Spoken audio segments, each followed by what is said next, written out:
엄마, 그건 서린이가 좀 급하게 돈이 필요해서요. 아들은 평생 모은 집을 담보로 2억을 빌렸다고 말했습니다. 내가 엄마 집을 담보로 잡은 건 괜찮고, 순애가 소리쳤지만 아들은 며느리만 달래고 있었습니다. 바로 그때 정우가 소리를 지르며 순애의 손을 거칠게 밀쳤습니다. 뼈가 뚝 소리를 냈습니다. 너 내가 지금 뭘 한 거야? 순애의 눈에서는 눈물이 아닌 차가운 결별의 표정이 흘렀습니다. 나가라고 했어. 이제 내 목소리 듣고 싶지 않아. 그날 밤 순애는 유언장 초안을 작성하기 시작했습니다. 손목을 꺾은 아들에게 순애는 어떤 선택을 했을까요? 며느리의 충격적인 진실과 순애의 통쾌한 반격이 궁금하시다면 지금 바로 구독과 좋아요 부탁드립니다. 여러분의 응원이 더 좋은 이야기를 전하는 힘이 됩니다. 그럼 이제 본 이야기를 시작하겠습니다. 경기도 남양주의 낡은 빌라 단지. 아침 햇살이 창문 틈으로 스며들어도 박순애의 하루는 늘 조용했습니다. 남편이 세상을 떠난 지 벌써 5년이 흘렀지만 순애는 여전히 그가 앉던 소파 자리를 비워두고 있었죠. 아침마다 그 자리를 바라보며 커피를 마시는 게 순애의 유일한 의식이었습니다. 남편이 좋아하던 믹스커피, 설탕을 한 스푼 더 넣어 달달하게 타서 마시곤 했던 그 맛이 아직도 입안에 남아 있습니다. 순애는 올해 67, 평생을 남편과 함께 작은 철물점을 운영하며 아들 정우 하나만 바라보고 살았습니다. 손톱 밑 가시가 박혀도 허리가 휘어지도록 일해도 아들만 잘 되면 그만이라고 생각했죠. 새벽 5시에 일어나 가게 문을 열고 밤 10시가 넘어서야 셔터를 내리던 그 긴 시간들. 손님 하나 없는 한여름 오후에도 매서운 겨울바람이 불어대는 날에도 순애와 남편은 묵묵히 가게를 지켰습니다. 정우가 대학에 들어가던 날 남편과 함께 소주잔을 부딪히며 눈물을 흘렸던 기억이 아직도 선명합니다. 여보, 우리 애 이제 사람 됐어. 남편의 그 말이 귓가에 맴돌았습니다. 그날 밤 두 사람은 취하도록 술을 마셨습니다. 행복한 취기였죠. 아들이 명문대에 입학했다는 소식에 동네 사람들도 축하해줬습니다. 순애는 그때가 인생에서 가장 행복한 순간이었다고 생각합니다. 정우는 39, 결혼한 지 벌써 7년째입니다. 며느리 서리는 처음 만났을 때만 해도 순애의 마음을 단번에 사로잡았죠. 하얀 피부에 단정한 옷차림, 그리고 무엇보다 말솜씨가 좋았습니다. 어머니, 이 반찬 정말 맛있어요. 어떻게 이렇게 손맛이 좋으세요? 서린이 순애가 담근 김치를 먹으며 감탄하던 모습이 눈에 선합니다. 순애는 그날 이 여자는 다른 며느리들과 다르구나 싶었습니다. 친구들이 며느리 욕을 늘어놓을 때도 순애는 자랑스럽게 말했죠. 우리 며느리는 달라. 효심도 깊고 예의도 바르고. 결혼식 날 순애는 남편과 함께 단둘이 식장 구석에 앉아 있었습니다. 화려한 드레스를 입은 서린의 친척들 사이에서 순애 부부는 초라해 보였죠. 남편은 순애의 손을 꼭 잡으며 말했습니다. 괜찮아. 우리 애 행복하기만 하면 돼. 순애도 고개를 끄덕였지만 가슴 한구석이 싸늘했습니다. 서린의 어머니는 순애를 한 번도 제대로 쳐다보지 않았으니까요. 하지만 시간이 흐르면서 뭔가 달라지기 시작했습니다. 명절이 다가오면 서린의 전화는 뜸해졌고 아들 정우는 점점 말수가 줄어들었죠. 엄마, 우리 바빠서 이번 추석은 못 갈 것 같아. 전화 너머로 들리는 아들의 목소리는 어딘가 불편해 보였습니다. 순애는 괜찮다고 말했지만 혼자 차린 명절 상 앞에서 눈물을 삼켰습니다. 송편을 빚으며 전을 부치며 나물을 무치며 순애는 계속 생각했습니다. 정우가 좋아하던 건데.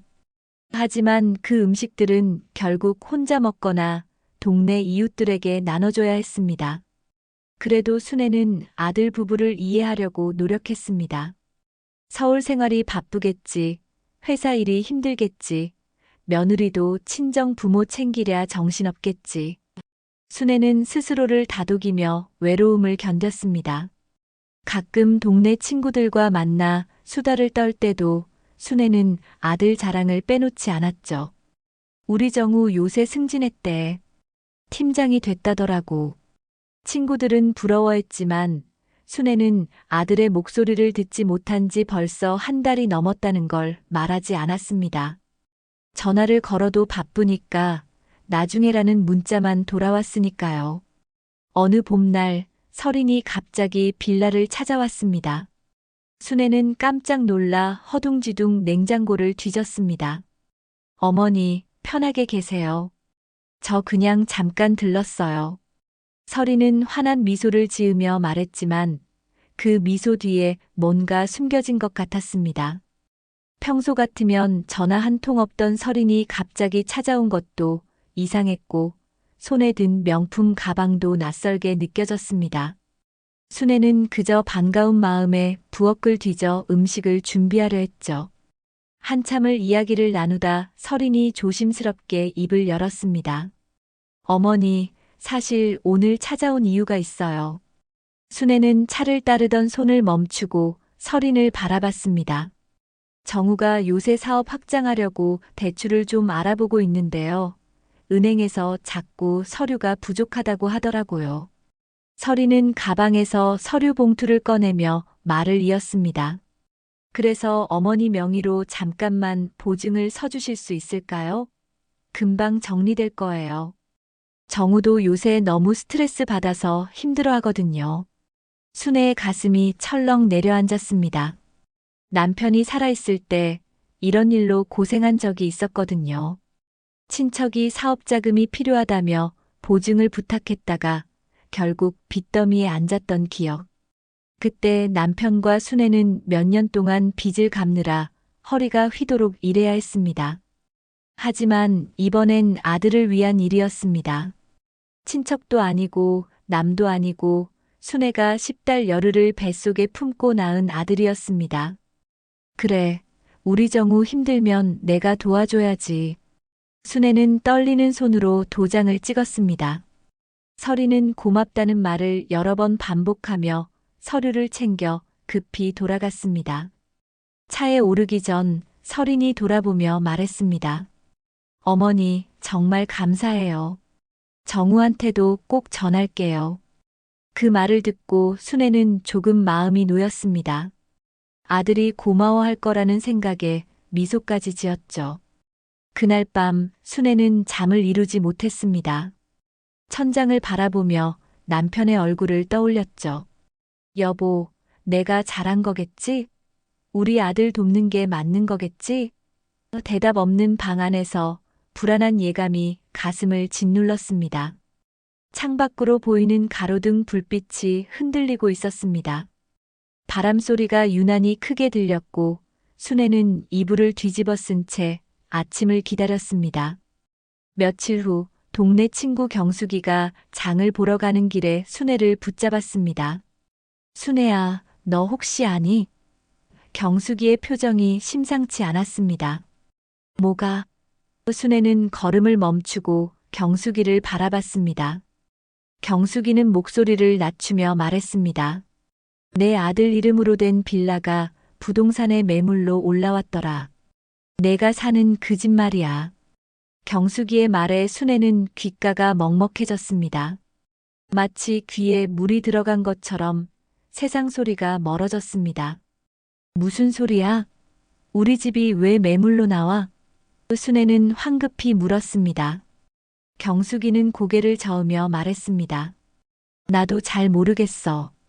근데 부동산 아저씨가 그러던데 명의가 내 아들 이름으로 되어 있다고. 순애는 그 자리에서 다리에 힘이 풀렸습니다. 경숙이가 순애를 부축했지만 순애는 정신이 하나도 없었습니다. 집으로 돌아온 순애는 부들부들 떨리는 손으로 핸드폰을 꺼냈습니다. 경숙이가 알려준 부동산 인터넷 사이트를 켜보니 정말로 순애가 사는 빌라가 매물로 올라와 있었습니다. 가격도 시세보다 낮게 책정되어 있었죠. 사진까지 찍혀 있었습니다.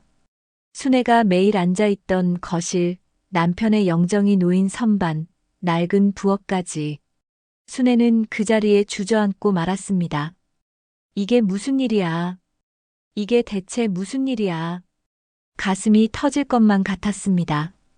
그날 밤 순애는 아들에게 전화를 걸었습니다. 손이 떨려서 번호를 누르는 것조차 힘들었습니다. 정우야, 엄마인데. 엄마, 무슨 일이세요? 바쁜데요. 아들의 목소리는 차갑기만 했습니다. 순애는 목이 메어 말이 나오지 않았습니다.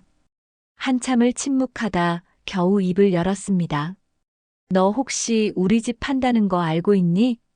전화기 너머로 침묵이 흘렀습니다. 그리고 정우가 당황한 목소리로 대답했습니다.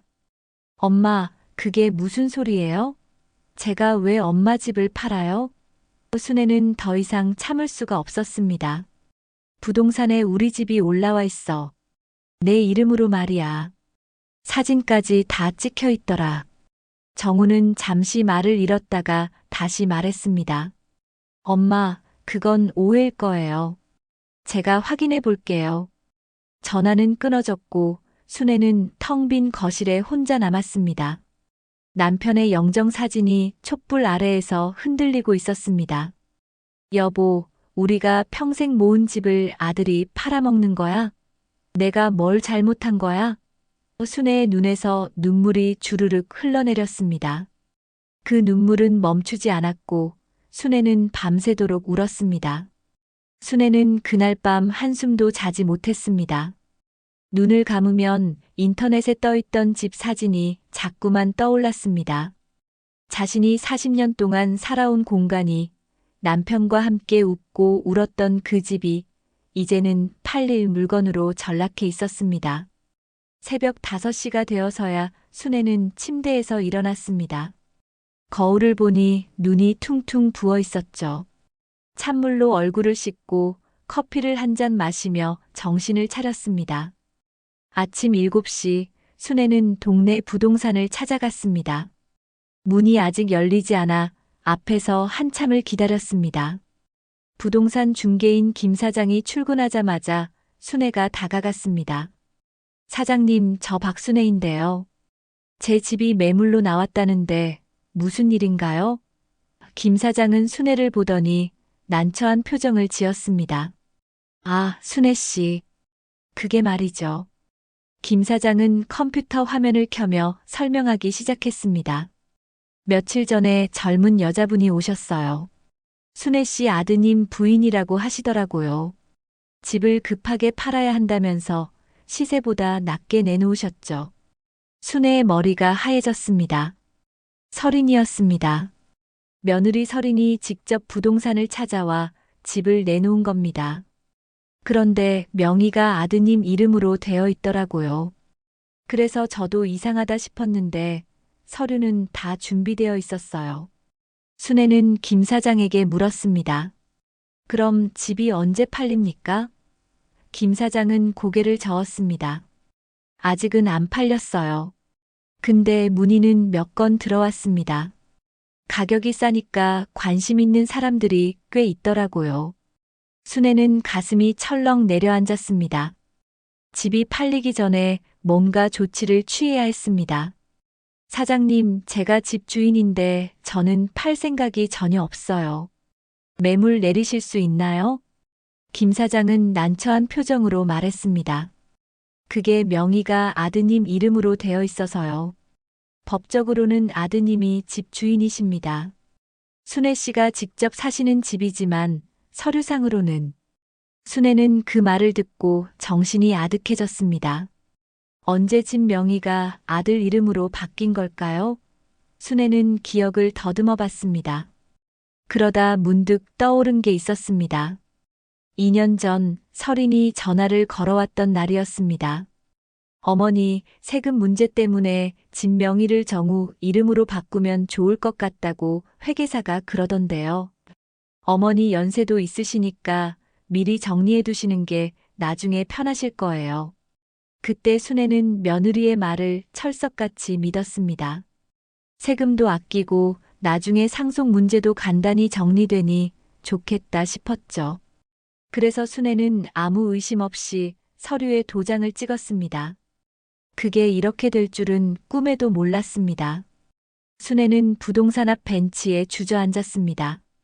다리에 힘이 풀려 일어설 수가 없었습니다. 지나가던 동네 사람들이 순애를 쳐다봤지만 순애는 신경 쓸 여력이 없었습니다. 한참을 그렇게 앉아 있다가 순애는 다시 핸드폰을 꺼냈습니다.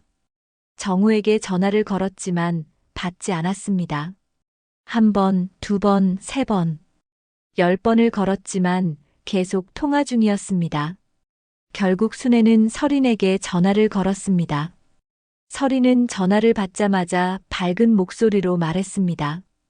어머니, 무슨 일이세요? 순애는 떨리는 목소리로 물었습니다. 서린아, 우리 집이 부동산에 나왔다는데 내가 아니? 전화기 너머로 잠깐 침묵이 흘렀습니다. 그리고 서린이 대답했습니다. 아, 그거요? 어머니, 걱정하지 마세요. 그냥 시세 알아보려고 한번 내놓아 본 거예요. 순애는 믿을 수가 없었습니다. 시세를 알아보려고 내가 사는 집을 말도 없이? 서린은 여전히 태연한 목소리로 말했습니다. 어머니, 요새 집값이 얼마나 오르는지 궁금하셔서 확인해 보려던 거였어요. 진짜 팔 생각은 없었어요. 순애는 화가 치밀어 올랐습니다. 그럼 왜 가격을 시세보다 낮게 매겼어? 시세만 알아보려면 그럴 필요 없잖아. 서린의 목소리가 조금 날카로워졌습니다. 어머니, 왜 그러세요? 제가 어머니한테 뭘 잘못했다고 이러시는 거예요? 순애는 어이가 없었습니다. 잘못한 게 없다니요? 순애는 서린의 뻔뻔한 얼굴을 보며 소름이 돋았습니다. 이 여자의 본 모습을 이제야 알게 된 겁니다. 당장 매물 내려. 안 그러면 나 가만 안 있을 거야. 순애는 평생 처음으로 며느리에게 화를 냈습니다. 서린은 차갑게 대답했습니다. 어머니, 법적으로 그 집은 정우 명의예요. 어머니가 뭘 하실 수 있을까요? 그 말을 듣는 순간 순애는 온몸에 소름이 돋았습니다. 이건 계획된 일이었습니다. 2년 전부터 서린은 이미 다 계획하고 있었던 겁니다. 집 명의를 아들 이름으로 바꾸고 때가 되면 팔아버릴 생각이었던 거죠. 순애는 전화를 끊고 그 자리에서 울음을 터뜨렸습니다. 그날 오후 순애는 법무사 사무실을 찾아갔습니다. 무료 상담을 받을 수 있다는 걸 친구 경숙이가 알려줬습니다. 법무사는 순애의 이야기를 듣고 고개를 저었습니다. 어르신 명의가 아드님 이름으로 되어 있으면 법적으론 아드님 재산입니다. 어르신이 평생 사셨어도 서류상으로는 아드님 소유예요. 순애는 무릎에 힘이 풀렸습니다. 그럼 제가 할 수 있는 게 아무것도 없나요? 법무사는 안타까운 표정으로 말했습니다. 명의를 다시 어르신 이름으로 되돌리려면 아드님의 동의가 필요합니다. 아니면 법적으로 사기나 강요가 있었다는 걸 증명하셔야 하는데 그것도 쉽지 않습니다. 순애는 고개를 떨구었습니다. 결국 아들을 설득하는 수밖에 없다는 얘기였습니다. 하지만 아들은 전화조차 받지 않았습니다. 집으로 돌아오는 길 순애는 발걸음이 무거웠습니다. 평생을 살아온 집이 이제는 남의 손에 넘어갈지도 모른다는 생각에 가슴이 미어졌습니다. 빌라 계단을 오르는데 다리가 후들거렸습니다. 문을 열고 들어서니 텅 빈 거실이 더욱 쓸쓸하게 느껴졌습니다. 순애는 남편의 영정 앞에 앉아 한참을 울었습니다. 여보, 내가 뭘 잘못한 거야? 아들 잘 되라고 평생 일만 했는데. 그날 저녁 마침내 정우에게서 전화가 왔습니다. 엄마, 무슨 일이세요? 전화 엄청 많이 하셨던데. 순애는 울먹이는 목소리로 말했습니다. 정우야, 우리 집 왜 부동산에 내놨니? 엄마한테 한마디도 없이. 정우는 한숨을 쉬었습니다. 엄마, 그건 서린이가 좀 급하게 돈이 필요해서요. 집값 좀 확인해 본 거예요. 순애는 소리쳤습니다. 확인만 하려고 시세보다 싸게 내놨어? 너 정말 엄마를 거리로 내쫓을 거야? 정우의 목소리가 차가워졌습니다. 엄마, 너무 심하게 말씀하시는 거 아니에요? 서린이도 힘든데. 순애는 가슴이 터질 것 같았습니다. 서린이는 힘들고 엄마는 안 힘들어. 평생 모은 집을 빼앗기는 엄마 마음은 생각 안 해? 정우는 짜증 섞인 목소리로 말했습니다. 엄마, 나중에 얘기해요. 지금 바쁘니까. 그리고 전화를 끊어버렸습니다. 순애는 핸드폰을 바닥에 내던지고 싶었지만 꼭 참았습니다. 대신 소파에 주저앉아 하염없이 눈물을 흘렸습니다. 밤이 깊어가고 순애는 창밖을 바라봤습니다. 어두운 하늘에 별 하나 보이지 않았습니다. 그날 밤 순애는 결심했습니다. 더 이상 가만히 당하고만 있을 수는 없었습니다. 아들 부부가 자신을 이렇게 대한다면 순애도 각오를 해야 했습니다.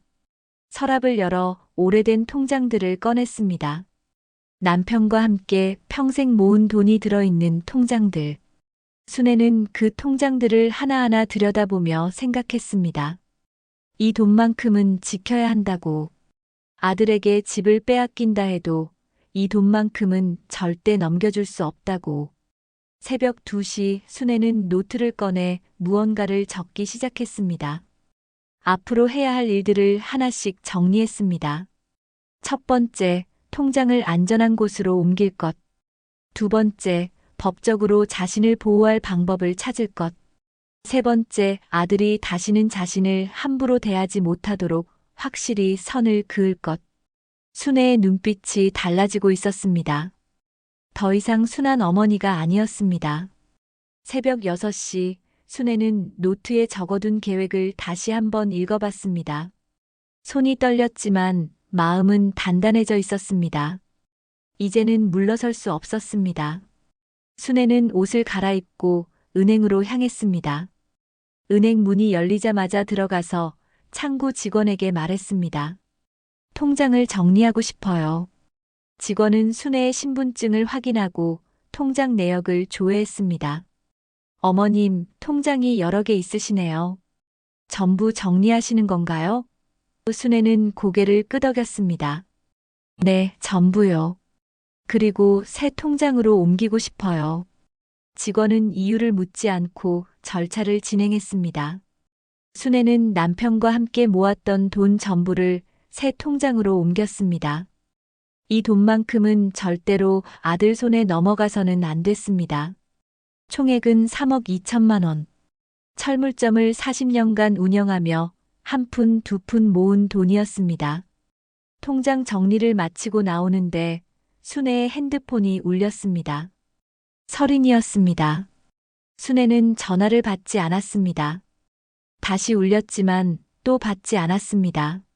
세 번째 전화가 왔을 때 순애는 마지못해 전화를 받았습니다. 어머니, 왜 전화를 안 받으세요? 서린의 목소리에는 짜증이 묻어났습니다. 순애는 차갑게 대답했습니다. 무슨 일이야? 어머니, 오늘 집에 계세요? 제가 잠깐 들를게요. 서린의 말에 순애는 불길한 예감이 들었습니다. 왜? 또 무슨 일인데? 서린은 잠시 뜸을 들이다 말했습니다. 그냥 어머니 뵙고 싶어서요. 지난번에 오해도 있었고 해서.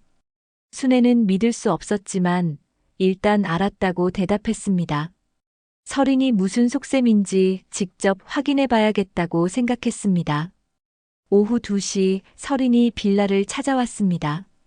이번에는 빈손이 아니었습니다.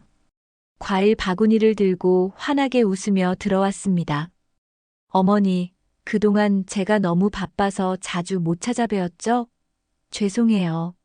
서린은 마치 아무 일도 없었던 것처럼 밝게 말했습니다. 순애는 차를 끓이며 서린을 관찰했습니다. 서린의 눈빛이 계속 집 안을 훑고 있었습니다.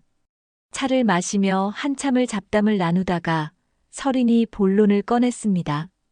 어머니, 사실 오늘 드릴 말씀이 있어서 왔어요.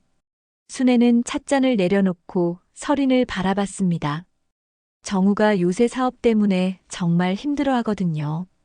투자금이 좀 필요한데 어머니 혹시 도와주실 수 있으세요? 순애의 가슴이 답답해졌습니다. 역시나 돈 때문이었습니다. 얼마나 필요한데? 순애가 물었습니다. 설이는 조심스럽게 말했습니다. 한 5천만 원 정도요. 금방 갚을 수 있을 거예요. 정우 사업만 잘 되면 몇 배로 돌려드릴 수 있어요. 순애는 쓴웃음을 지었습니다. 집도 모자라 이제는 돈까지 뜯어내려는 겁니다. 설이나, 나한테 그런 돈 없어. 순애는 단호하게 말했습니다. 설인의 표정이 굳어졌습니다. 어머니, 철물점 하시면서 꽤 모으셨잖아요. 제가 들었어요. 통장도 여러 개 있으시다고. 순애는 소름이 돋았습니다. 이 사람이 자신의 재산을 이미 다 파악하고 있었다는 겁니다. 누구한테 들었어? 순애가 물었습니다. 설이는 대답하지 않았습니다. 대신 가방에서 서류를 꺼냈습니다. 어머니, 이게 투자 계획서예요. 한번 보시고 생각해 주세요. 설이는 서류를 테이블 위에 올려놓았습니다. 순애는 서류를 보지도 않았습니다. 설이나, 나는 한 푼도 안 줄 거야. 이미 집도 빼앗겼는데 돈까지 줄 수는 없어. 순애의 목소리는 단호했습니다. 설이는 미소를 거두고 차갑게 말했습니다.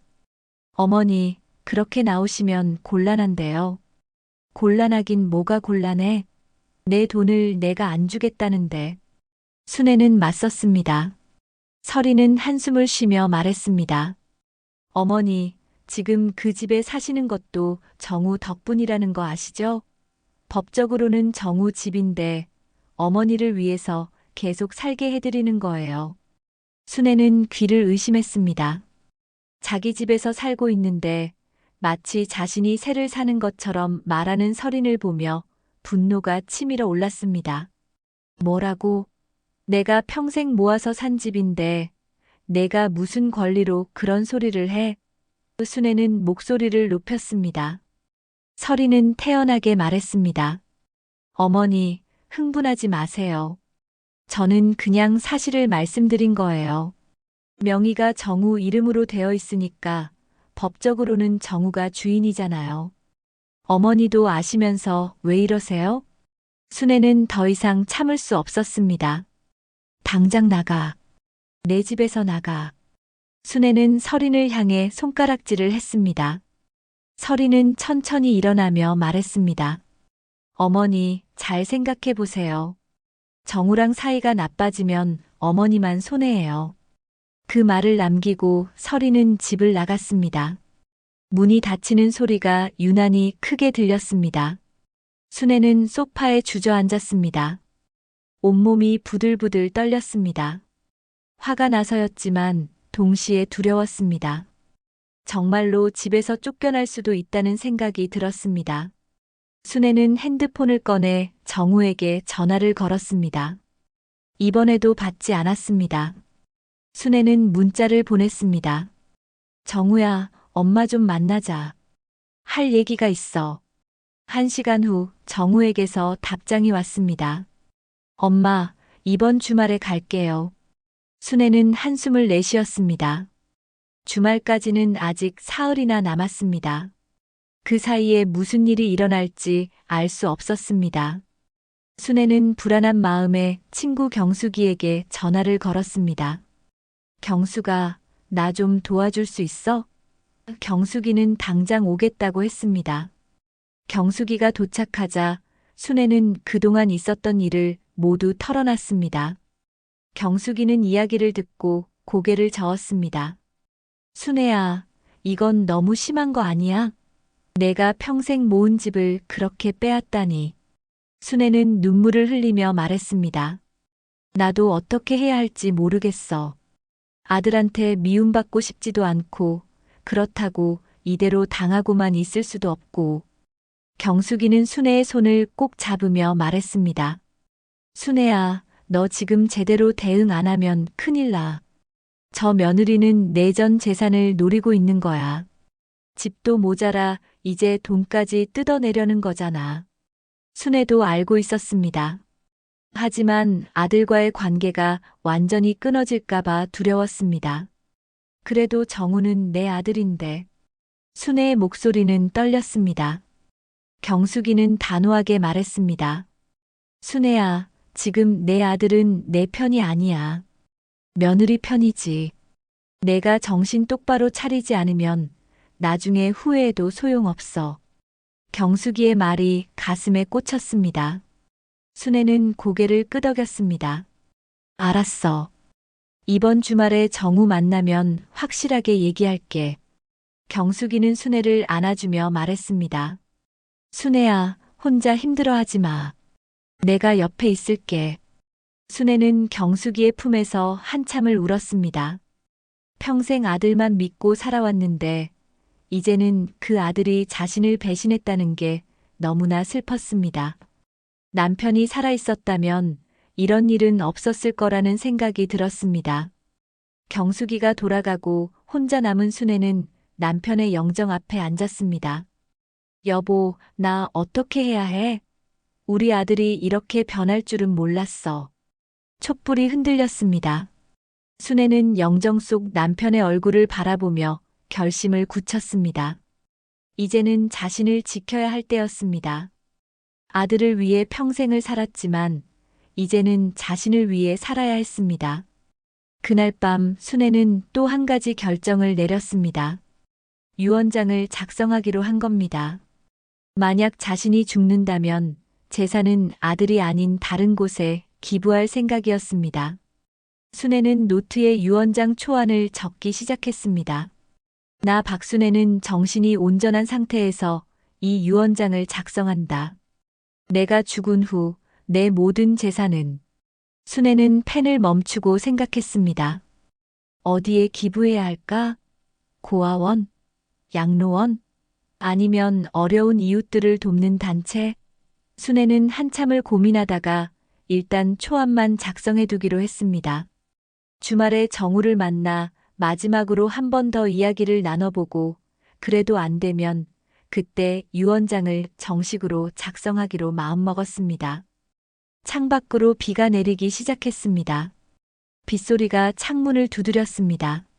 순애는 창밖을 바라보며 생각했습니다. 이 비가 그치면 모든 게 깨끗이 씻겨 내려가면 좋겠다고. 하지만 현실은 그렇게 쉽지 않다는 걸 순애는 알고 있었습니다. 앞으로 더 힘든 싸움이 기다리고 있을 거라는 걸. 주말이 되었습니다. 순애는 새벽부터 일어나 아들이 좋아하던 갈비찜을 만들었습니다. 냉장고에 있는 재료를 전부 꺼내 정성껏 음식을 준비했습니다. 어쩌면 마지막이 될지도 모르는 식사였습니다. 오후 3시 현관문이 열렸습니다. 정우가 들어왔습니다. 하지만 혼자가 아니었습니다. 서린도 함께였습니다. 순애의 표정이 굳어졌습니다. 왜 둘이 왔어? 순애가 물었습니다. 정우는 신발을 벗으며 말했습니다. 엄마, 서린이도 같이 얘기해야 할 것 같아서요. 순애는 불편한 마음을 감추고 두 사람을 거실로 안내했습니다. 테이블에 차려진 음식을 보고 정우가 말했습니다. 엄마, 고생하셨네요. 하지만 서린은 핸드폰만 들여다보고 있었습니다. 식사를 시작했지만 분위기는 무거웠습니다. 서린은 음식을 거의 입에 대지 않았습니다. 입맛이 없어요. 짧게 말하고 포크를 내려놨습니다. 순애는 참았습니다. 식사를 마치고 차를 마시며 순애가 먼저 입을 열었습니다. 정우야, 진명의 말이야. 다시 엄마 이름으로 돌려줄 수 없겠니? 정우의 표정이 굳어졌습니다. 서린이 정우의 팔을 슬쩍 잡았습니다.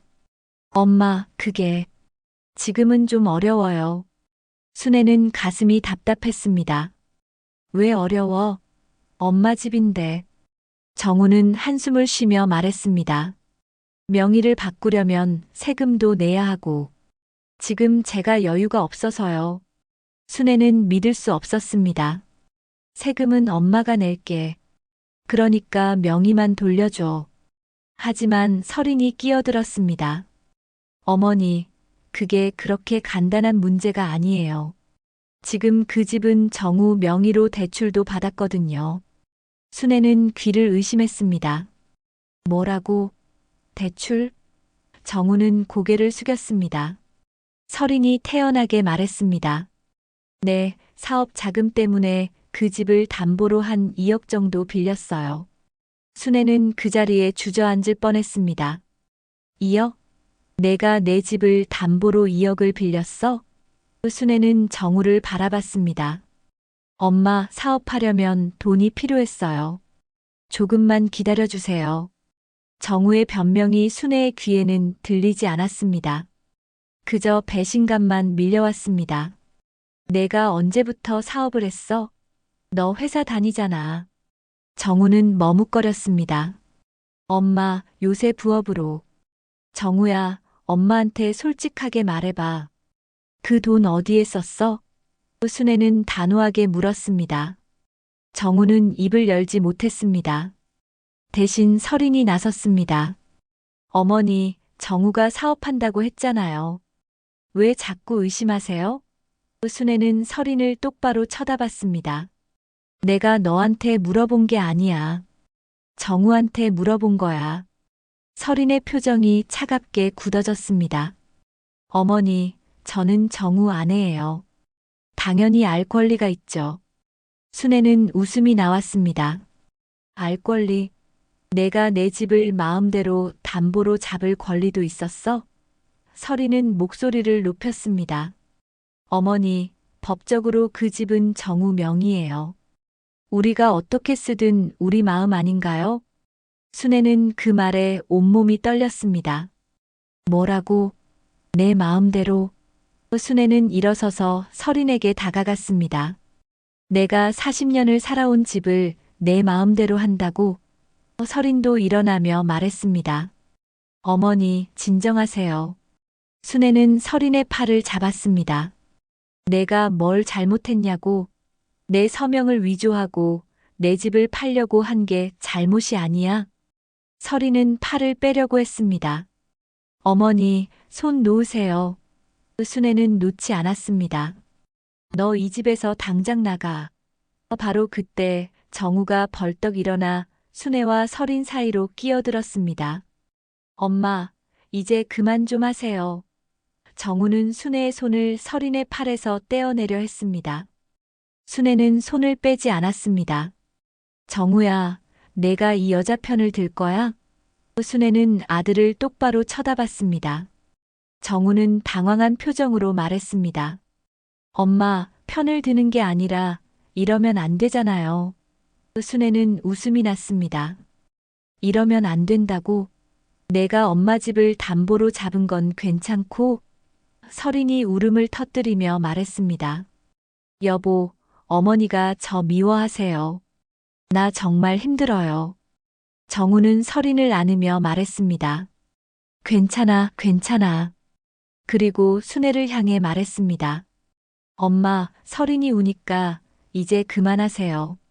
순애는 믿을 수가 없었습니다. 아들이 며느리만 달래고 있었습니다. 정우야, 지금 뭐 하는 거야? 내 엄마는 안 보여. 순애는 다시 설인의 팔을 잡으려 했습니다. 며느리의 거짓 눈물을 멈춰야 했습니다. 엄마, 그만하라고요.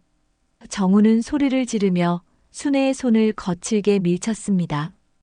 그 순간 순애의 손목이 꺾이는 소리가 났습니다. 순애는 비명을 지르며 손목을 붙잡았습니다. 뼈가 뚝 소리를 냈습니다. 정우는 그제야 정신이 들었습니다. 엄마, 제가. 방 안은 정적에 잠겼습니다. 순애는 손목을 붙잡은 채 아들을 바라봤습니다. 눈물이 아니라 차가운 표정이었습니다. 너, 내가 지금 뭘 한 거야? 정우는 당황하며 다가왔습니다. 엄마, 죄송해요. 제가 실수로. 하지만 순애는 손을 뿌리쳤습니다. 손대지 마. 더럽혀. 정우는 그 자리에 얼어붙었습니다. 설이는 옆에서 정우의 팔을 잡으며 말했습니다. 여보, 괜찮아요. 어머니가 먼저 저한테 손을 댔잖아요. 순애는 설인을 노려봤습니다. 내가 입 다물어. 이 모든 게 다 내 짓이잖아. 설이는 입을 다물었지만 승리한 듯한 표정을 지었습니다. 순애는 그 표정을 보며 모든 걸 깨달았습니다. 이 여자는 처음부터 이런 상황을 원했던 겁니다. 순애는 손목을 붙잡은 채 천천히 일어났습니다. 나가. 둘 다 당장 나가. 정우는 애원하듯 말했습니다. 엄마, 병원부터 가요. 손목이. 순애는 고개를 저었습니다. 필요 없어. 너희 얼굴 보기도 싫어. 당장 나가라고 했어. 순애의 목소리는 얼음장처럼 차가웠습니다. 정우는 할 말을 잃었습니다.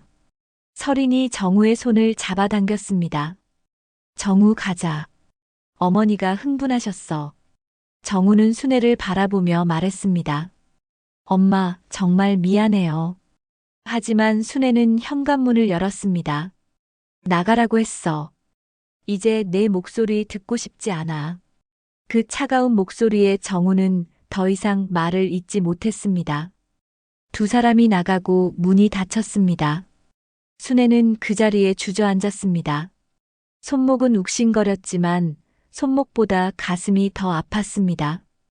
평생 키운 아들이 자신의 손목을 꺾었습니다. 며느리를 두둔하며 순애는 남편의 영정을 바라봤습니다. 여보, 우리 아들이 날 때렸어. 말을 잇지 못하고 순애는 울음을 터뜨렸습니다. 한참을 울고 나서 순애는 핸드폰을 꺼내 친구 경숙이에게 전화를 걸었습니다. 경숙아, 나 좀 병원 데려다 줄 수 있어? 경숙이는 놀라며 물었습니다. 무슨 일이야? 순애는 잠시 침묵하다 말했습니다. 정우가 내 손목을 꺾었어. 경숙이는 곧바로 달려왔습니다. 병원에서 엑스레이를 찍어보니 금이 가 있었습니다. 의사는 깁스를 해야 한다고 말했습니다. 깁스를 하고 병원을 나오는데 순애의 눈빛이 달라져 있었습니다. 더 이상 눈물은 없었습니다. 대신 단단한 결심이 서려 있었습니다. 경숙이가 물었습니다. 순애야, 괜찮아? 순애는 고개를 끄덕였습니다. 괜찮아. 이제 결심했어. 더 이상 당하고만 있지 않을 거야. 그날 밤 순애는 노트를 꺼내 무언가를 적기 시작했습니다. 깁스한 손으로 글씨를 쓰기 힘들었지만 순애는 악착같이 적었습니다. 나 박순애는 모든 재산을 아들 정우에게 상속하지 않는다. 손목의 통증보다 마음의 통증이 더 컸지만 순애는 펜을 놓지 않았습니다. 이제는 자신을 지킬 때였습니다. 순애는 창밖을 바라봤습니다. 어두운 밤하늘에 별 하나 보이지 않았습니다. 다음 날 아침 순애는 깁스한 손목을 보며 일어났습니다. 통증이 심했지만 마음의 통증이 더 컸습니다. 거울을 보니 눈이 퉁퉁 부어 있었습니다. 밤새 울었던 흔적이었습니다. 순애는 찬물로 얼굴을 씻고 커피를 한 잔 마셨습니다. 정신을 차려야 했습니다. 이제 싸움이 시작되었으니까요. 친구 경숙이가 전화를 걸어왔습니다. 순애야, 어제 잠은 잤어? 순애는 거짓말을 했습니다. 응, 잤어.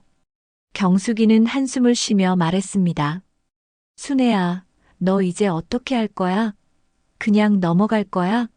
순애는 단호하게 말했습니다. 아니, 법대로 할 거야.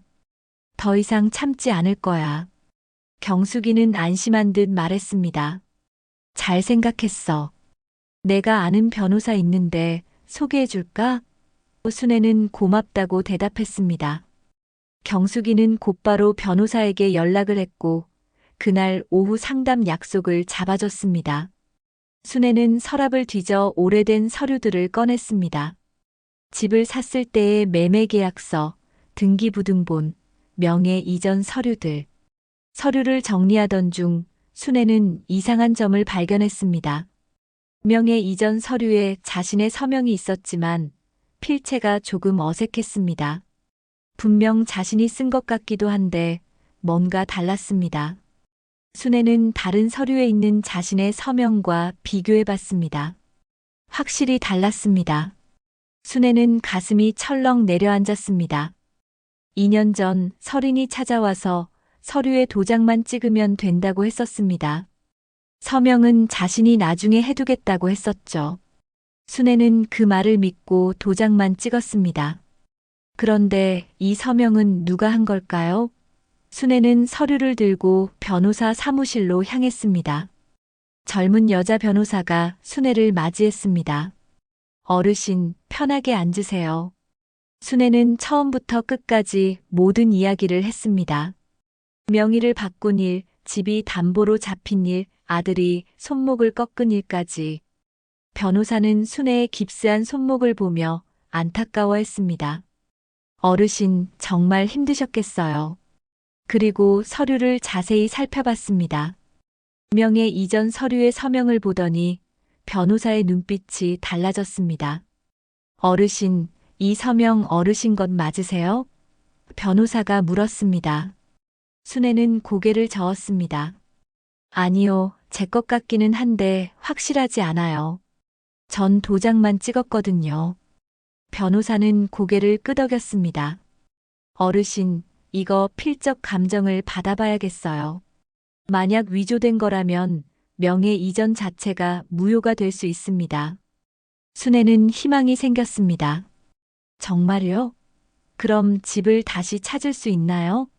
변호사는 조심스럽게 말했습니다. 가능성이 있습니다. 일단 필적 감정부터 의뢰하겠습니다. 시간은 좀 걸릴 거예요. 순애는 알겠다고 대답했습니다. 변호사는 계속 설명했습니다. 그리고 어르신, 아드님이 폭행한 건 신고하셔야 합니다. 증거로 남겨야 해요. 순애는 망설였습니다. 그래도 내 아들인데. 변호사는 단호하게 말했습니다. 어르신, 지금 감정에 휘둘리시면 안 됩니다. 법적으로 보호받으셔야 해요. 나중에 더 큰 일이 생길 수도 있어요. 순애는 한참을 고민하다 고개를 끄덕였습니다. 알겠어요. 그렇게 할게요. 변호사는 순애를 경찰서로 데려갔습니다. 순애는 경찰에게 진술을 했습니다. 제 아들이 제 손목을 꺾었습니다. 그 말을 하는 순애의 목소리는 떨렸습니다. 경찰은 병원 진단서와 깁스를 확인하고 조서를 작성했습니다. 피해자분, 가해자를 고소하시겠습니까? 순애는 잠시 망설였지만 결심을 굳혔습니다. 네, 고소하겠습니다. 경찰서를 나오는 길 순애는 다리에 힘이 풀렸습니다. 자식을 고소한다는 게 이렇게 힘든 일인 줄 몰랐습니다. 변호사는 순애를 부축하며 말했습니다. 어르신 잘하셨어요. 이제 어르신을 지킬 수 있어요. 순애는 눈물을 흘렸습니다. 변호사님, 제가 너무 나쁜 엄마인가요? 변호사는 고개를 저었습니다. 아니에요. 어르신은 당연한 권리를 찾으시는 거예요. 며칠 후 필적 감정 결과가 나왔습니다. 서명이 순애의 것이 아니라는 결과였습니다. 순애는 눈물을 흘렸습니다. 기쁜 눈물이었습니다. 변호사는 순애를 안심시켰습니다. 어르신, 이제 승산이 있습니다. 서명이 위조됐다면 명예 이전은 무효예요. 집을 되찾을 수 있습니다. 순애는 변호사의 손을 꼭 잡았습니다.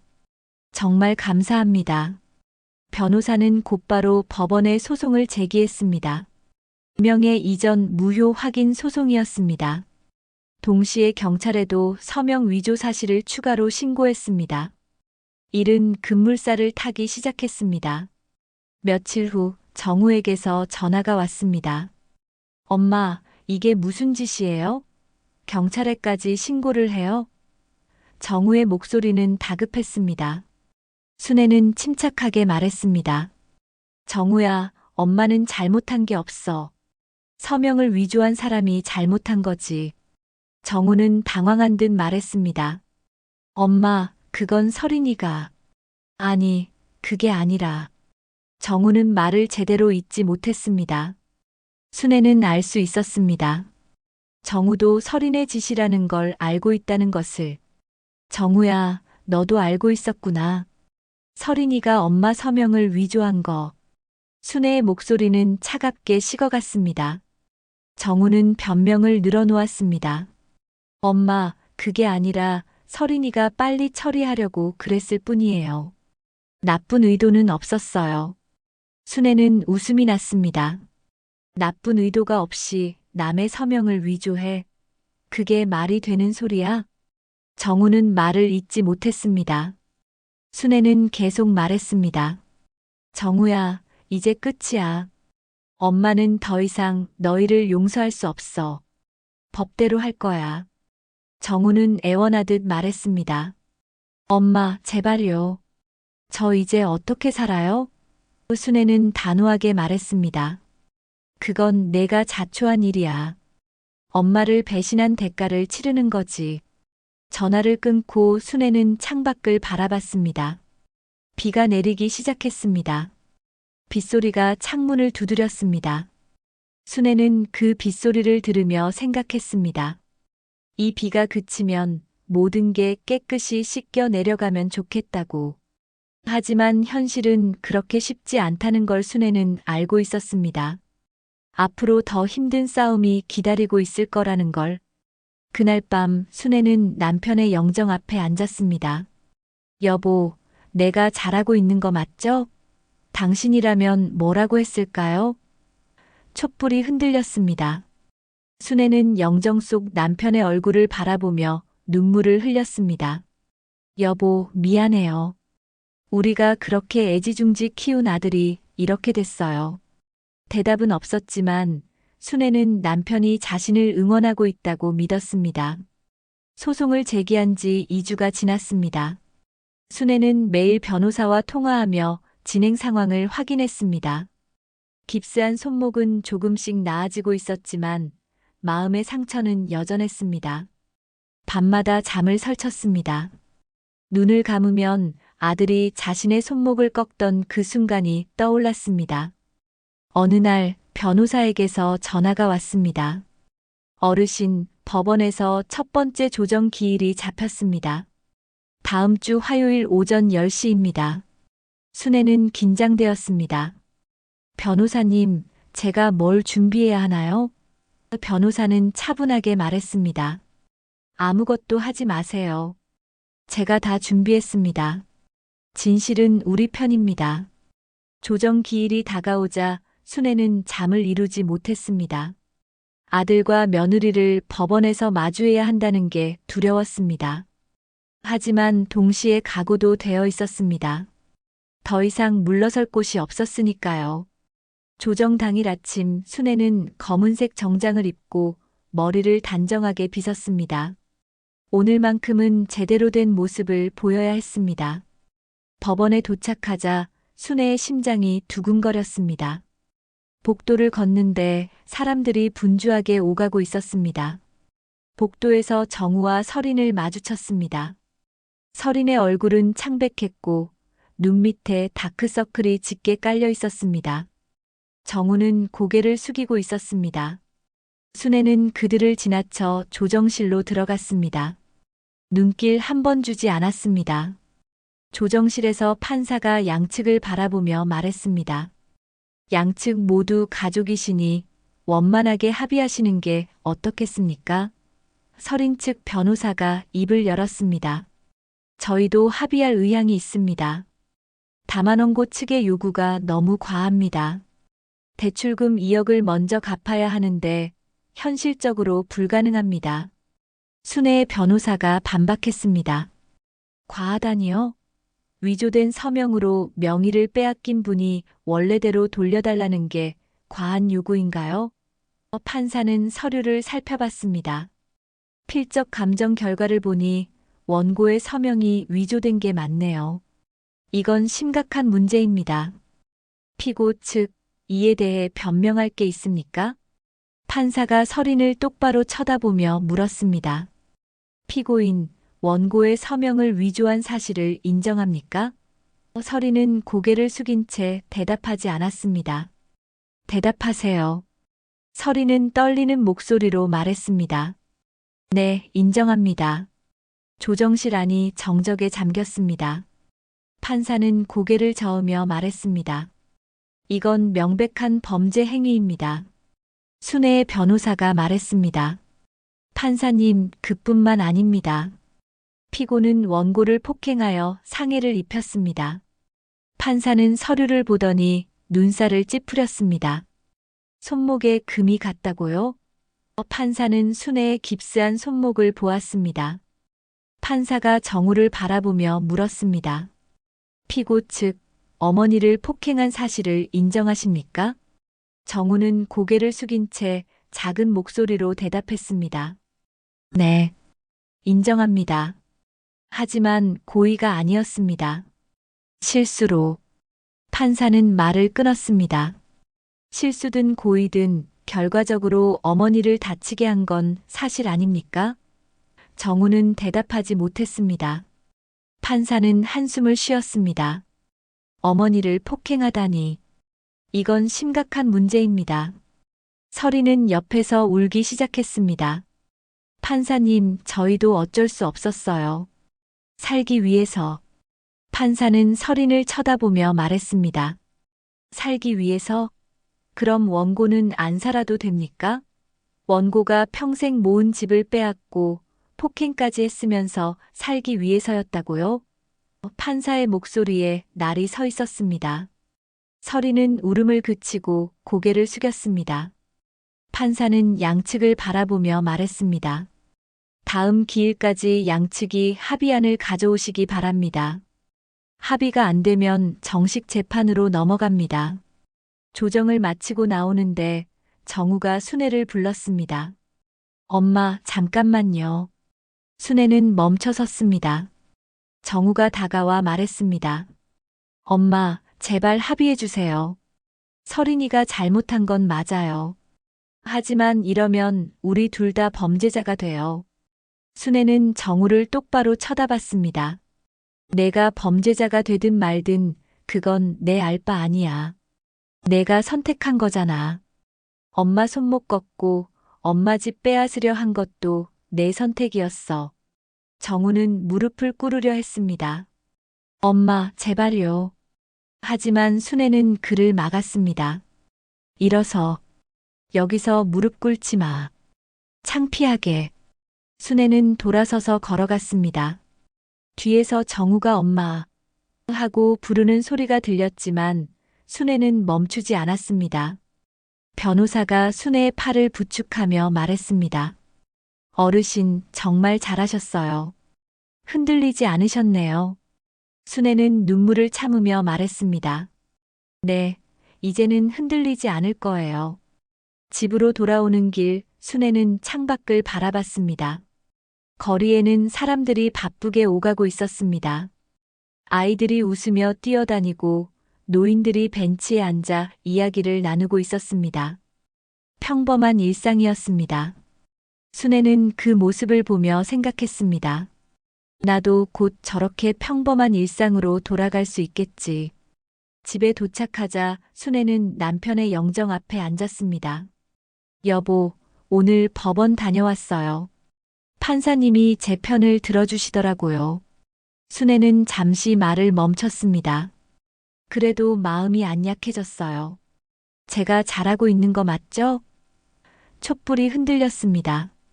며칠 후 서린에게서 전화가 왔습니다. 순애는 받지 않았습니다. 다시 전화가 왔고 또 왔습니다. 10번째 전화에 순애는 마지못해 받았습니다. 뭐야? 서린은 울먹이는 목소리로 말했습니다. 어머니, 제발 합의해 주세요. 제가 잘못했어요. 무릎 꿇고 사과할게요. 순애는 웃음이 났습니다. 지금 와서 무슨 사과야? 진작 그럴 걸 왜 이제 와서? 서린은 계속 울며 말했습니다. 어머니, 제발요. 저 이제 감옥 가요. 제발 한 번만 용서해 주세요. 순애는 차갑게 말했습니다. 그건 내가 자초한 거야. 남의 서명 위조하고 남의 집 팔려고 한 대가지. 서리는 목소리를 높였습니다. 어머니도 너무하시는 거 아니에요? 저도 살아야죠. 순애는 단호하게 말했습니다. 나도 살아야 해. 너 때문에 내가 죽을 순 없어. 그리고 전화를 끊어버렸습니다. 서린에게서 다시 전화가 왔지만 순애는 받지 않았습니다. 그날 밤 순애는 변호사에게 전화를 걸었습니다. 변호사님, 서린이한테서 전화 왔어요. 합의하자고. 변호사는 물었습니다. 어르신은 어떻게 하고 싶으세요? 순애는 잠시 생각하다 말했습니다. 합의는 하고 싶지 않아요. 끝까지 가보고 싶어요. 변호사는 알겠다고 대답했습니다. 이틀 후 정우가 집 앞에 찾아왔습니다. 초인종을 계속 눌렀습니다. 순애는 인터폰으로 말했습니다. 돌아가. 할 얘기 없어.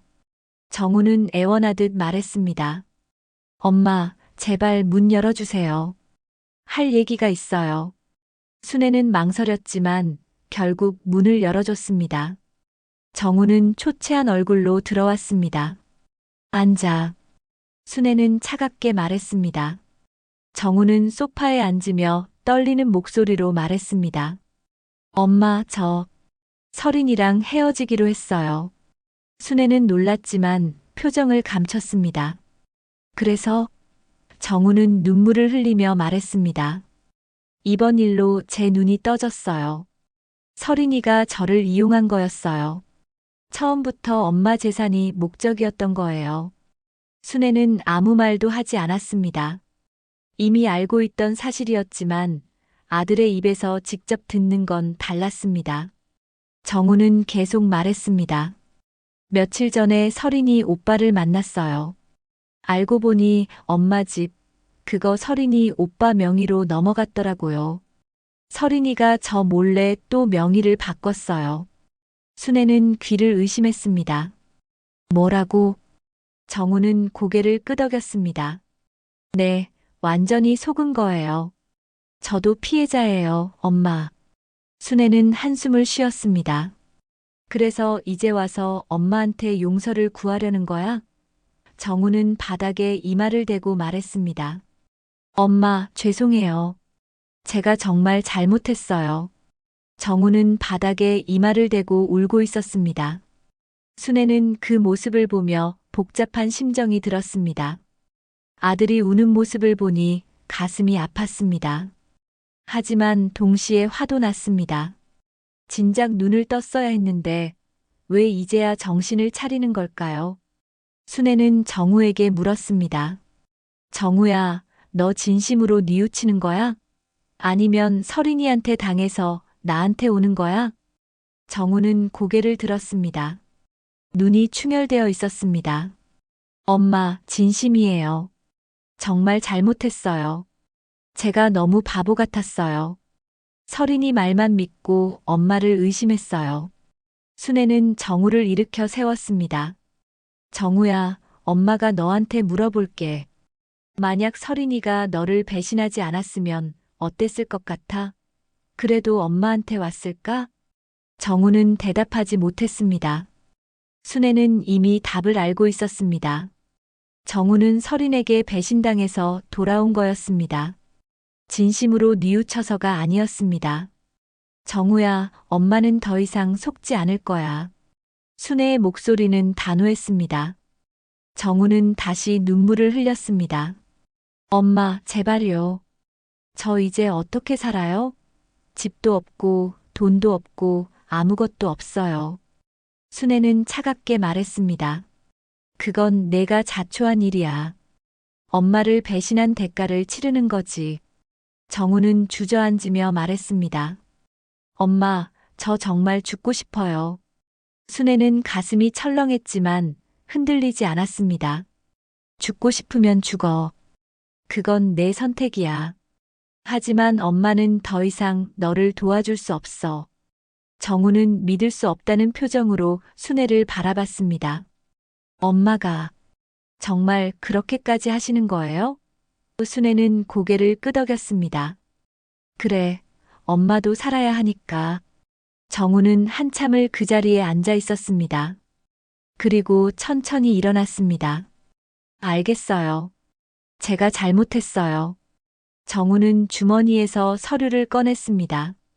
엄마, 이거 명예 이전 동의서예요. 이미 작성했어요. 엄마가 가지고 계세요. 언제든지 명의를 엄마 이름으로 바꾸실 수 있어요. 순애는 서류를 받아 확인했습니다. 정말로 정우의 서명이 되어 있었습니다. 순애는 변호사에게 전화를 걸어 확인했습니다. 변호사는 서류를 검토한 후 말했습니다. 어르신, 이 서류면 명예 이전이 가능합니다. 다만 대출 문제가 남아 있습니다. 순애는 정우에게 물었습니다. 대출은 어떻게 할 거야? 정우는 말했습니다. 제가 갚을게요. 시간이 걸리더라도 꼭 갚겠어요. 제 월급으로 조금씩이라도 갚을게요. 순애는 고개를 저었습니다. 내 월급으로 2억을 언제 갚아? 이자만 해도 얼마인데. 정우는 답답한 표정으로 말했습니다. 그래도 제가 책임질게요. 제발 믿어주세요. 순애는 한참을 고민했습니다. 그리고 결정을 내렸습니다. 좋아. 소송은 취하할게. 대신 조건이 있어. 정우는 고개를 끄덕였습니다. 무슨 조건이든 들어드릴게요. 순애는 단호하게 말했습니다. 첫째, 명의는 당장 엄마 이름으로 바꿀 거야. 둘째, 대출금은 내가 갚되 만약 못 갚으면 집을 팔아서라도 정리할 거야. 셋째, 설인이랑 완전히 끝내. 이혼 서류 가져와. 정우는 고개를 숙였습니다. 알겠습니다. 다 하겠습니다. 순애는 계속 말했습니다. 그리고 마지막 조건. 내가 다시 엄마를 배신하면 그땐 정말로 끝이야. 유산도 없고 엄마도 없어. 알아들었어? 정우는 눈물을 흘리며 대답했습니다. 네, 엄마. 알겠습니다. 다시는 실망시켜드리지 않을게요. 제발 한 번만 더 기회를 주세요. 순애는 정우의 어깨에 손을 얹었습니다. 정우야, 엄마는 내가 변하길 바라. 진심으로 뉘우치고 새 사람이 되길 바라. 이게 마지막이야. 정우는 순애를 꼭 안았습니다. 엄마, 사랑해요. 정말 죄송해요. 제가 바보 같았어요. 이제라도 정신 차렸어요. 순애는 정우의 등을 토닥였습니다. 오랜만에 느끼는 모정이었습니다. 하지만 순애는 마음 한구석에 경계를 풀지 않았습니다. 이번이 마지막 기회였습니다. 정우가 떠나고 순애는 변호사에게 전화를 걸었습니다. 변호사님, 소송 취하하겠습니다. 대신명의 이전 절차 바로 진행해 주세요. 변호사는 알았다고 대답했습니다. 어르신, 정말 괜찮으세요? 한 번 더 생각해 보시는 게. 순애는 말을 끊었습니다. 괜찮아요. 그래도 내 아들인데 어쩌겠어요. 한 번만 더 믿어볼게요. 변호사는 한숨을 쉬며 말했습니다. 알겠습니다. 어르신 결정을 존중하겠습니다. 대신명의 이전은 확실하게 진행하겠습니다. 순애는 고맙다고 말하고 전화를 끊었습니다. 일주일 후 명의 이전이 완료되었습니다. 집이 다시 순애 이름으로 돌아왔습니다. 순애는 등기부등본을 들고 한참을 바라봤습니다. 자신의 이름이 적혀 있는 그 서류가 믿기지 않았습니다. 여보, 드디어 우리 집을 되찾았어요. 순애는 남편의 영정 앞에서 눈물을 흘렸습니다. 정우는 약속대로 설인과 이혼 절차를 밟기 시작했습니다. 설인은 완강하게 거부했지만 결국 이혼에 합의했습니다. 정우가 순애에게 전화를 걸어 말했습니다. 엄마, 이혼 서류 제출했어요. 한 달 후면 정식으로 이혼이 완료됩니다. 순애는 알았다고 대답했습니다. 정우야, 힘들겠지만 이게 너한테도 좋은 일이야. 정우는 잠시 침묵하다 말했습니다. 엄마, 제가 매달 생활비 드릴게요. 많지는 않지만 제가 할 수 있는 최선이에요. 순애는 고맙다고 말했습니다. 정우야, 억지로 하지 마. 내 생활도 해야 하잖아. 정우는 단호하게 말했습니다. 아니에요, 엄마. 이건 제가 당연히 해야 할 일이에요. 제가 엄마한테 너무 못했으니까요. 그날 밤 순애는 남편의 영정 앞에 앉았습니다. 여보, 우리 아들 한 번만 더 믿어보기로 했어요. 마지막 기회를 준 거예요. 제가 바보 같나요? 촛불이 흔들렸습니다. 순애는 그 불빛을 바라보며 눈물을 흘렸습니다. 여보, 그래도 내 아들인데 어쩌겠어요. 한 번만 더 믿어볼게요. 이번엔 정말 달라졌으면 좋겠어요. 1년이 흘렀습니다. 순애는 경기도 가평의 작은 마을로 이사를 했습니다. 남양주의 빌라는 결국 팔았습니다. 대출금을 갚고 남은 돈으로 가평의 작은 단독주택을 샀습니다. 마당이 있는 집이었습니다. 순애는 그 마당에 텃밭을 가꾸며 살고 있었습니다. 상추, 고추, 토마토를 심었습니다. 매일 아침 텃밭을 돌보는 게 순애의 일과였습니다. 정우는 약속을 지켰습니다.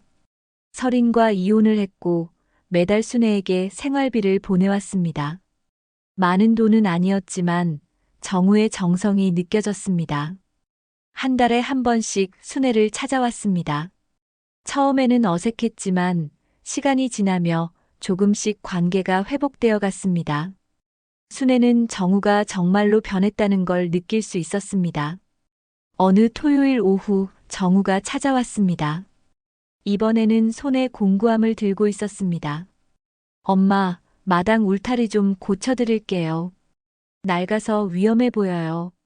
순애는 고맙다고 말했습니다. 정우는 오후 내내 땀을 흘리며 울타리를 고쳤습니다. 순애는 그 모습을 보며 차를 끓였습니다. 남편이 살아있을 때 자주 마시던 보리차였습니다. 엄마, 다 고쳤어요. 정우는 땀을 닦으며 마루에 앉았습니다. 순애는 보리차를 건네주었습니다. 고생했다. 많이 더웠지? 정우는 차를 마시며 말했습니다. 괜찮아요. 이 정도는 아무것도 아니에요. 순애는 정우의 얼굴을 바라봤습니다. 예전보다 훨씬 성숙해 보였습니다. 눈빛도 달라졌습니다. 더 이상 방황하는 눈이 아니었습니다. 엄마, 제가 요새 목공 배우고 있어요. 정우가 말했습니다. 순애는 놀라며 물었습니다. 목공? 왜? 정우는 미소를 지으며 대답했습니다. 회사 일만으로는 뭔가 부족한 것 같아서요. 손으로 뭔가를 만드는 게 좋더라고요. 마음도 편해지고 아빠가 철물점 하신 것처럼 저도 손으로 뭔가 만드는 일을 하고 싶어요. 순애는 눈시울이 붉어졌습니다. 정우가 남편을 닮아가고 있었습니다. 그래, 좋은 일이구나. 내 아버지도 기뻐하실 거야. 정우는 계속 말했습니다. 엄마, 나중에 제가 목공으로 가구도 만들어 드릴게요. 엄마가 쓸 의자랑 책상도 만들고 다음 달에 첫 작품 나오면 가져올게요. 순애는 웃으며 말했습니다. 그래, 기대할게. 두 사람은 한참을 마당을 바라보며 차를 마셨습니다. 새소리가 들렸고 바람이 기분 좋게 불었습니다. 평화로운 순간이었습니다. 순애는 이런 평화가 영원히 계속되기를 바랐습니다. 정우가 조심스럽게 물었습니다. 엄마, 저 용서하신 거예요? 순애는 잠시 침묵하다 말했습니다. 아직은 완전히 용서한 건 아니야. 하지만 내가 변하는 모습을 보니까 조금씩 마음이 풀리는 것 같아. 정우는 고개를 숙였습니다. 엄마, 정말 죄송해요. 평생 후회하며 살 거예요. 제가 그렇게 바보 같을 수가 없었어요. 순애는 정우의 어깨를 토닥였습니다. 이제 그만 후회하고 앞으로 잘 살아. 그게 엄마한테 진짜 효도하는 거야. 정우는 눈물을 글썽이며 고개를 끄덕였습니다. 저녁이 되자 순애는 부엌으로 가서 저녁을 준비했습니다. 텃밭에서 딴 상추와 고추로 쌈을 싸먹기로 했습니다. 된장찌개도 끓였습니다. 정우는 밥상을 차리는 것을 도왔습니다. 엄마, 제가 할게요. 정우는 밥그릇을 들고 밥을 퍼왔습니다. 순애는 그 모습을 보며 흐뭇했습니다. 예전 같으면 상상도 못할 일이었습니다. 식사를 하며 정우가 물었습니다. 엄마, 여기 사시니까 어때요? 외롭지 않으세요? 순애는 고개를 저었습니다. 외롭지 않아. 텃밭도 가꾸고 동네 사람들이랑 어울리기도 하고 오히려 마음이 편해. 복잡한 도시보다 여기가 훨씬 좋더라. 정우는 안심한 표정으로 말했습니다. 다행이에요. 엄마가 행복하시니까 저도 마음이 놓여요. 순애는 정우의 그릇에 상추를 올려주며 말했습니다. 정우야, 너도 이제 새로운 사람 만나봐. 혼자 살면 쓸쓸하잖아. 정우는 고개를 저었습니다. 아니에요, 엄마. 저는 아직 준비가 안 됐어요. 일단 제 삶부터 제대로 세워야죠. 대출금도 다 갚아야 하고. 그게 먼저예요. 순애는 그 말에 감동했습니다. 정우가 정말로 달라졌다는 걸 느낄 수 있었습니다. 식사를 마치고 설거지를 하는데 정우가 말했습니다. 엄마, 제가 할게요. 엄마는 쉬세요. 순애는 거실로 나와 소파에 앉았습니다. 정우가 설거지하는 소리가 들렸습니다. 순애는 그 소리를 들으며 눈을 감았습니다. 이런 평화로운 순간이 올 줄은 몰랐습니다. 1년 전 그 힘든 시간들을 생각하면 기적 같았습니다. 설거지를 마친 정우가 거실로 왔습니다. 엄마, 이제 가봐야 할 것 같아요. 내일 출근해야 해서요. 순애는 고개를 끄덕였습니다. 그래, 조심히 가고. 정우는 신발을 신으며 말했습니다. 엄마, 다음 주에도 올게요. 지붕도 좀 봐야 할 것 같더라고요. 순애는 웃으며 말했습니다. 알았어. 그럼 맛있는 거 해줄게. 정우는 환하게 웃었습니다. 정우가 떠나고 순애는 혼자 남았습니다. 하지만 외롭지 않았습니다. 마당에 나가 텃밭을 둘러봤습니다. 토마토가 빨갛게 익어가고 있었습니다. 순애는 토마토 하나를 따서 입에 넣었습니다. 달콤하고 새콤한 맛이 입안에 퍼졌습니다. 맛있네. 순애는 혼잣말을 하며 미소 지었습니다. 해가 지고 있었습니다. 노을이 하늘을 붉게 물들이고 있었습니다. 순애는 그 노을을 보며 생각했습니다. 인생도 이렇게 아름답게 저물 수 있구나. 힘든 시간도 있었지만 결국 이렇게 평화로운 순간이 찾아왔습니다. 순애는 남편의 영정이 있는 거실로 들어갔습니다. 여보, 우리 정우 많이 변했죠? 이제야 철이 든 것 같아요. 촛불을 켜고 순애는 남편의 얼굴을 바라봤습니다. 여보, 제가 잘한 거 맞죠? 끝까지 포기하지 않고 싸워서. 덕분에 정우도 제 잘못을 깨달았어요. 당신이 하늘에서 지켜봐 주셨죠? 촛불이 흔들렸습니다. 순애는 그것이 남편의 대답이라고 믿었습니다. 다음 날 아침 순애는 일찍 일어나 텃밭으로 나갔습니다.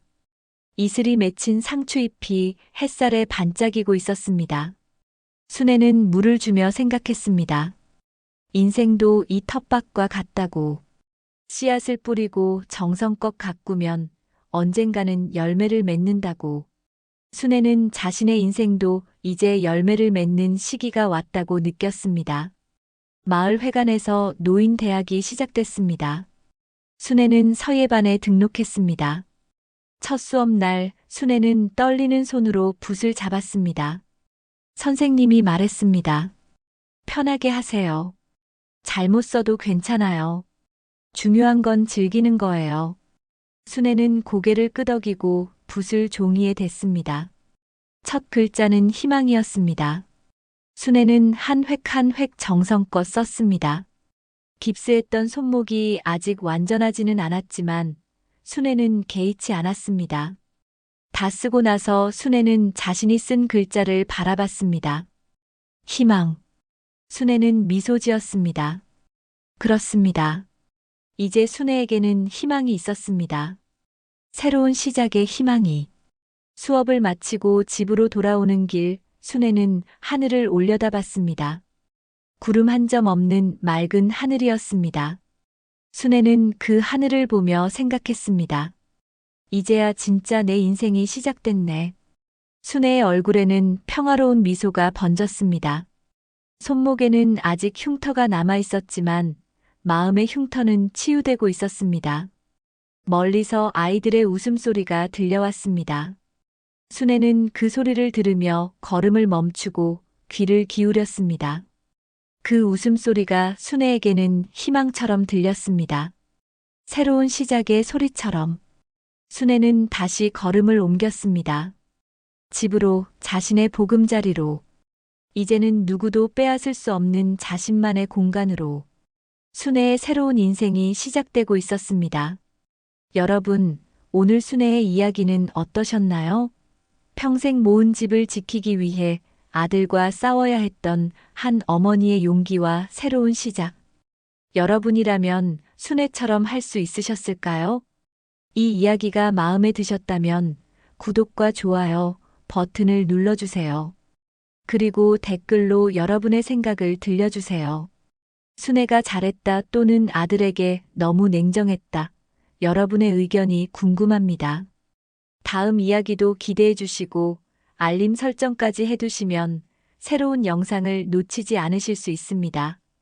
오늘도 함께 해주셔서 감사합니다.